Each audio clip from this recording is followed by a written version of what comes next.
Hello दोस्तों, मैं हूं हर्ष धवन, इंटरनेशनल बिजनेस ट्रेनर। दोस्तों, इस वीडियो में मैं आपको बताने जा रहा हूं how to export agriculture products.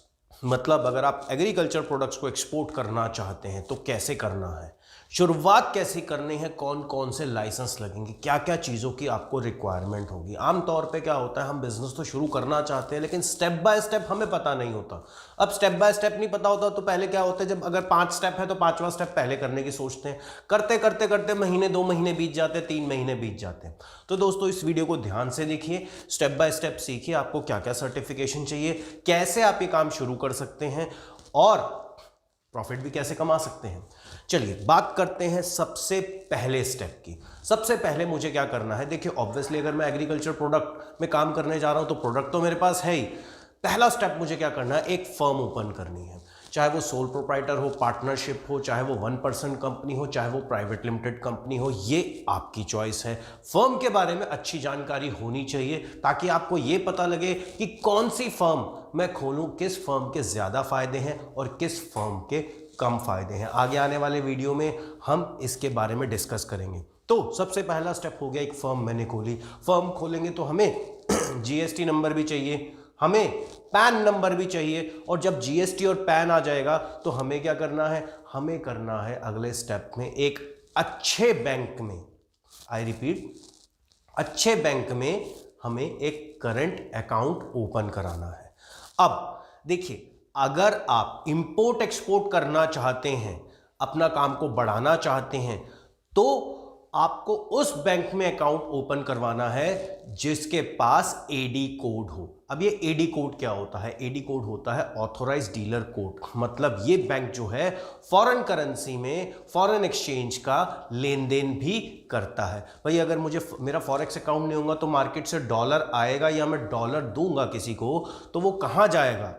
तो आपको यह ध्यान में रखना है। अगर आप डोमेस्टिक काम करना चाहते हैं तब भी कोई परेशानी नहीं है, फिर आप ऐसे बैंक का सिलेक्शन कर सकते हैं जिसके पास एडी कोड नहीं है। तो चॉइस आपकी है। अब ये था बैंक का सिलेक्शन। बैंक का सिलेक्शन होने के बाद अगर मुझे सपोज कीजिए इंपोर्ट एक्सपोर्ट बिजनेस करना है तो मुझे उसके बाद अगला स्टेप क्या करना है, मुझे इंपोर्ट एक्सपोर्ट लाइसेंस लेना है जिसे हम बोलते हैं आईईसी कोड। तो आपको इंपोर्ट एक्सपोर्ट लाइसेंस लेना है। मैं तो ये कहूँगा कि अगर आप सपोज कीजिए आपका विचार नहीं भी है इंपोर्ट एक्सपोर्ट बिजनेस करने का, तब भी एक बार ले लीजिए यार। किस्मत का कोई भरोसा नहीं, मुकद्दर का कोई भरोसा नहीं, कहाँ बायर मिल जाए और कितने का बायर मिल जाए। मुद्दा तो प्रॉफिट कमाना है ना यार, और क्या है। तो अब हमने आईसी कोड ले लिया, लेकिन अगर आप इंपोर्ट एक्सपोर्ट बिजनेस करना चाहते हैं, खास तौर से एक्सपोर्ट करना चाहते हैं, उसके बाद आपको एक और चीज लेनी है दोस्तों। उसके बाद चाहे मैं किसी भी फूड प्रोडक्ट में काम करता हूं, प्रोसेस फूड में काम करता हूं, ड्रिंक्स और बेवरेजेस में काम करता हूं, तो मुझे फसाई चाहिए। बिना फसाई के आप किसी भी फूड प्रोडक्ट में काम नहीं कर सकते। तो फसाई आपको चाहिए। प्लस अगर मुझे इंटरनेशनल ट्रेड यानी इंपोर्ट एक्सपोर्ट करना है तो फसाई सेंट्रल चाहिए। अब इसके बाद अगला स्टेप क्या है? अगर मैं इंपोर्ट एक्सपोर्ट बिजनेस करना चाहता हूं, खास तौर से मैं एक्सपोर्ट करना चाहता हूं, तो मुझे चाहिए अपीडा की रजिस्ट्रेशन कम मेंबरशिप सर्टिफिकेट, यानी अपीडा का आरसीएमसी। गवर्नमेंट की एक्सपोर्ट प्रमोशन काउंसिल है, एग्रीकल्चर को प्रमोट करती है वर्ल्ड वाइड, आपकी हेल्प करेगी। समटाइम्स क्या होता है, अच्छी कंट्री का बाहर इंस्पेक्शन सर्टिफिकेट्स मांग लेता है, बहुत से अदर सर्टिफिकेट्स मांग लेता है। आपको अगर अपने प्रोडक्ट में सपोज करो ट्रेनिंग की ज़रूरत पड़ती है, अपग्रेड करने की ज़रूरत पड़ती है, तो आपको यहाँ पे जाना ही पड़ेगा। तो याद रखिए, उसके बाद मुझे चाहिए आरसीएमसी यानी रजिस्ट्रेशन कम मेंबरशिप सर्टिफिकेट। वो कहाँ से मिलेगा? वो मिलेगा अपीडा से।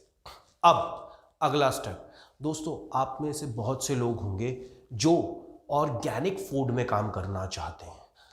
काम अच्छा भी है, मार्जिन भी अच्छा मिलता है, डिमांड भी बहुत अच्छी रहती है, लेकिन कंफ्यूजन ये रहता है कि ऑर्गेनिक फूड का सर्टिफिकेशन कहाँ से मिलेगा। तो दोस्तों, आपको भटकने की ज़रूरत नहीं है, इधर उधर जाने की ज़रूरत नहीं है। अपीडा के ही आपको ये सर्टिफिकेट प्रोवाइड करा देगी। यानी अपीडा के अंडर एक तरीके से कहते हैं एक ऑर्गेनाइजेशन, एनपीओपी आप बोल सकते हैं, वो आपको एनपीओपी का सर्टिफिकेट प्रोवाइड करा देगी। तो यानी यहाँ से मुझे ऑर्गेनिक सर्टिफिकेशन भी मिल गया। अब अगर मैं एक्सपोर्ट कर रहा हूँ और अच्छे देशों के साथ काम करना है तो मुझे एक सर्टिफिकेट की और ज़रूरत पड़ सकती है और वो है फाइटोसैनिटरी। तो दोस्तों ये भी सर्टिफिकेट आपको ज़रूर चाहिए अगर आप फूड प्रोडक्ट्स में, एग्रीकल्चर प्रोडक्ट्स में काम करते हैं। इसके बाद आपको ये भी देखना है, अगर आप एक्सपोर्ट करने जा रहे हैं तो ये देखना है कि गवर्नमेंट की फॉरेन ट्रेड पॉलिसी क्या बोलती है, गवर्नमेंट की एक्सपोर्ट पॉलिसी क्या है। देखिए क्या होता है, अभी पीछे देखा होगा, जब प्याज का रेट बढ़ जाता है तो गवर्नमेंट प्याज के एक्सपोर्ट पे बैन लगा देती है। तो अगर आप किसी ऐसे प्रोडक्ट में डील कर रहे हैं जहाँ पे गवर्नमेंट ने बैन लगा दिया तो फिर आपको लॉसेस बियर करने का पढ़ सकते हैं।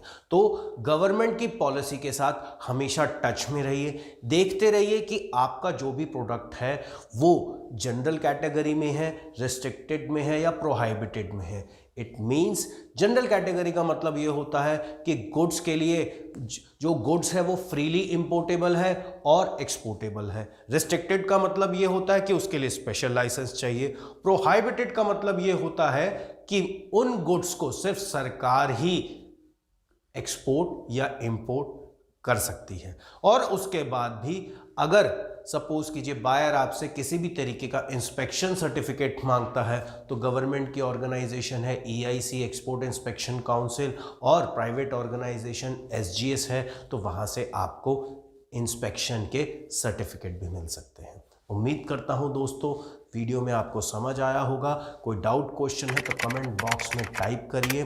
सोशल मीडिया पे हमें फॉलो कीजिए, टेलीग्राम पे भी हमारा चैनल है करियर गुरु एक्सपोर्ट एक्सपर्ट्स ग्लोबल के नाम से, वहाँ पे भी आप हमें ज्वाइन कर सकते हैं। आपको लगातार नए अपडेट्स मिलते रहेंगे। वीडियो अच्छा लगा तो लाइक करना बिल्कुल ना भूलना। तो दोस्तों मिलता हूँ अगले वीडियो में, तब तक के लिए जय हिंद।